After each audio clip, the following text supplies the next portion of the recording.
do people practice religion digitally? This is a question increasingly asked in the anthropology of religion, and it has become especially important in recent times. My name is Aliha, and this video is about a question that I asked during the course of my PhD research. What is the relationship between religious practices, religious authority figures, and the process of digitization? To explore this question, I look at Shia Muslims, Shia scholars, and the representation of majalis on YouTube. What is a majalis? A majalis is a commemorative sermon that is characteristic to Shi'ism. The majalis combines various discourses such as religious communication, storytelling, and remembrance.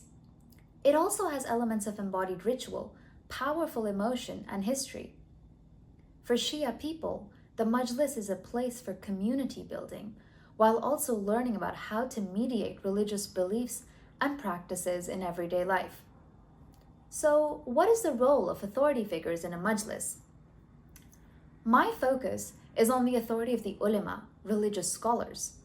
In a majalis, an alim or scholar performs a multifaceted role. They guide the proceedings, arouse the audience's emotions, and contextualize Islamic teachings from sources like the Quran, Ahadith, and religious anecdotes, connecting them to the lived experiences of Shia Muslims. What happens when the process of online digitization, specifically through mainstream websites such as YouTube, enters this complex dynamic between knowledge, ritual, and authority? We know that the internet can allow religious figures to reach a broader audience. They can expand their influence, but a wider reach can also mean that their authority might be challenged or undermined in greater capacities. My project will use the majalis as a lens to ethnographically explore two aspects of digitization. The first is production. Who is involved in creating and uploading this sermon to YouTube? And do they adapt the majalis to suit the platform's audience? This brings me to the second aspect. Who is the audience listening to the majalis on YouTube?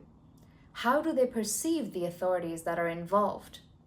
And finally, how do Shia Muslims experience attending, listening to, and participating in a majalis, both offline but in particular online?